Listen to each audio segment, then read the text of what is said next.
Hi, I'm Russell Lindsay, Product Manager at MA24507A Company. We're here in Morgan Hill to demonstrate the new MA24507A PowerMaster. It's our frequency selectable mmWave power analyzer. We're going to be using a triarchy pocket VSG to demonstrate some of the capabilities like the frequency selectability and the low power capability. We're going to show you how PowerMaster can help you in manufacturing, in the field. We're going to show you how it will help you zero in on signals, and unlike typical power meters or power sensors, you can focus in on the signal of interest and filter out any sort of harmonics, spurs, or even measure some of the suppression of those spurs in your instruments or your systems. With a frequency range of 9 kHz to 70 GHz and measurement capabilities from -100 to +10 dBm, PowerMaster is capable of measuring a range of signals never before allowed by a traditional power meter. Furthermore, its unique ability to filter on frequencies makes it an ideal instrument for over-the-air signal analysis or circuit troubleshooting. In our first scenario, we're going to look at how PowerMaster can be used for testing consumer electronics in manufacturing tests. Many consumer electronics produced today come with several antennas transmitting different signals like Bluetooth, Wi-Fi, LTE, or even wireless HD. For quality control purposes, most manufacturers will do a performance check on the antennas once the assembly is complete. Because there's no direct access to those antennas after assembly, those tests must be done over the air.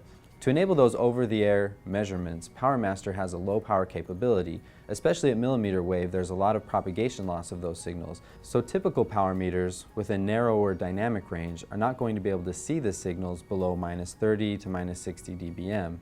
PowerMaster, with a measurement range down to -100 dBm, is going to see signals that you've never before been able to measure with a power sensor.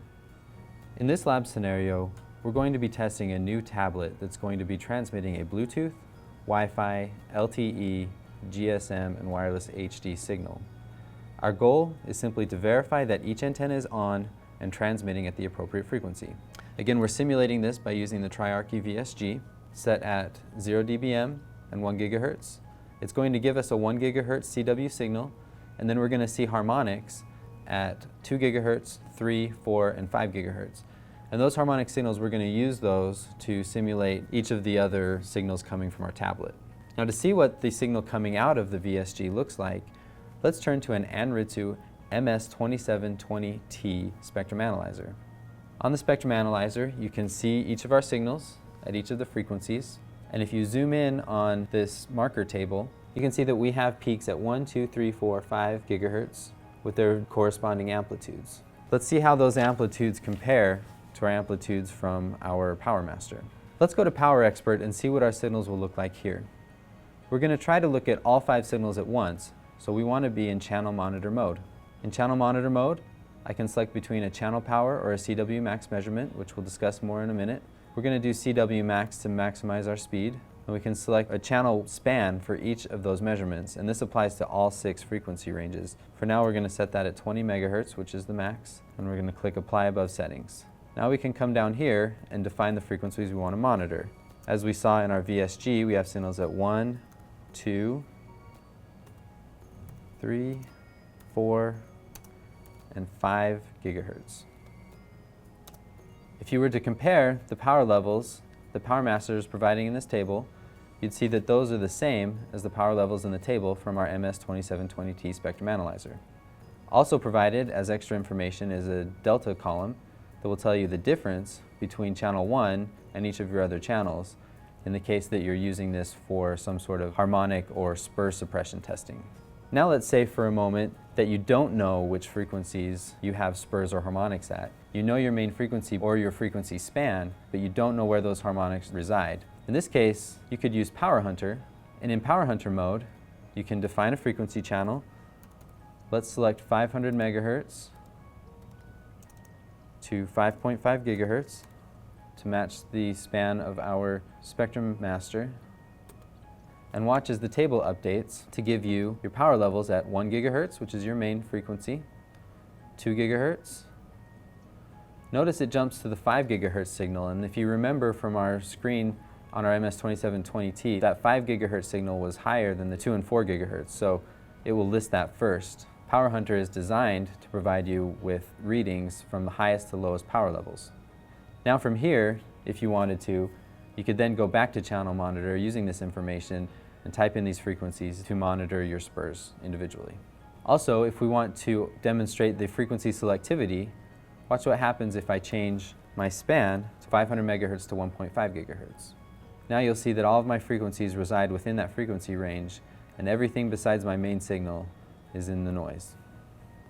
During design of micro devices like converters, mixers, transmitters, etc., R&D engineers will often want to verify output power and use VNAs to fully characterize component performance across various frequencies and power levels.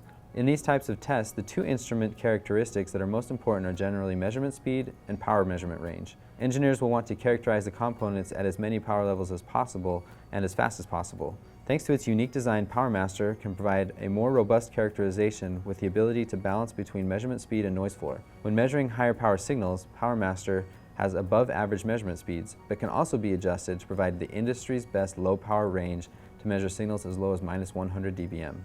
Let's play with some settings to give you an idea of the possibilities. In this case, since we're looking at the noise floor, we're going to go ahead and turn off our VSG so that it's no longer transmitting, and go back to continuous mode. And in continuous mode, we can get an idea of what our measurement speed and our noise floor is. Let's start with maximizing our measurement speed. To maximize PowerMaster measurement speed, these general rules apply. CW max mode is generally faster than channel power mode. Measurement speed will peak at a span around 20 megahertz and will gradually decrease as span is increased or decreased from there. And low resolution will give a higher measurement speed. To visualize the measurement speed capabilities of the PowerMaster analyzer, let's use these rules to adjust the settings to maximize measurement speed. So in continuous mode, we're going to set the following settings. Our measurement mode is CW max. Right now we have the center frequency at 35 gigahertz. Your measurement speed isn't going to change much across frequency, so that's as arbitrary. We'll just select 35 gigahertz as an arbitrary frequency. Next, we're going to set our span, in this case 20 megahertz, to optimize speed. Our resolution is low, and our average is of 1. When we apply these settings, there isn't a function to tell you the exact measurement speed, but you can get an idea of how fast it is by watching the power readings update in the power versus time graph or in our power measurement reading. In many cases, measuring CW peak amplitude of the signal is enough to verify transmission or calibrate a system, but in some cases you may want to measure the average power of a modulated signal. To do this, you need to switch PowerMaster to channel power mode. From our settings menu, select channel power and click Apply Above Settings.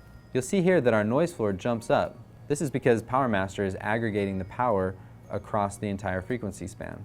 It also will slow down slightly, although visually it is difficult to tell. Now let's adjust our settings to maximize noise floor. One of the major limitations with power sensors used in this type of system today is the lower limit of the measurement range. Thermal sensors are very accurate, but the measurement range is typically limited to -30 or -35 dBm. With PowerMaster, you can make adjustments to your settings that will allow you to measure signals as low as -100 dBm. Let's gradually adjust the settings to lower the noise floor of the analyzer and watch what it does to the measurement speed. First, let's switch back to CW max mode to maximize measurement speed and noise floor. The next easy step to lower the noise floor is simply to switch the analyzer to the lower measurement range. Again, in our settings, we switch range to lower and click Apply Above Settings. You'll see that our noise floor dropped without sacrificing any of our measurement speed. The lower and upper ranges are provided simply for customers who are measuring between higher and lower power signals. At a higher power, you'll want to use the upper range so that your signal isn't saturated or clipped. The next thing we can do to lower our noise floor is to adjust the span. Right now, the span is set at 20 megahertz to optimize our measurement speed. Let's see what we can do by making it higher. If we change our span to 1 gigahertz, for example, this both raises our noise floor and slows our measurement speed. This is useful in cases where perhaps you're looking for a peak within a frequency range and you don't know exactly where it is. You can make the measurements here, but the best thing for you to do might be to find that peak using a power hunt or a channel monitor mode and narrow in your span so that you can focus in specifically and speed up your instrument a little bit more. Let's go back to 20 megahertz to set a baseline. Now let's see what happens when we go lower than 20 megahertz. Say 1 megahertz. You see again our noise floor dropped, and it's hard to tell, but our measurement speed dropped slightly as well. Now if we want to go even lower, the lower limit of our span is 1 kilohertz. At a 1 kilohertz span, our noise floor has dropped down to below minus 110 dBm, and we're getting readings of about 1 reading per second. Now finally, let's see what we can do to our noise floor and measurement speed by adjusting our resolution. Let's set our span back to 20 megahertz. Now, let's adjust resolution from our settings menu. Let's start by going to medium. Again, you see that we gain about 10 dBm in noise floor, and our measurement speed drops a little bit. Even further, we can go to a high resolution, and in this case we're getting a noise floor around minus 90 dBm and measurement speeds slightly slower than our previous resolutions. The higher resolution is useful in situations where you may want to keep a wider span but need to lower your noise floor. So what settings should you use when making your measurement? Obviously that depends on the signal you're measuring, the goals of your test, and the system that you're measuring.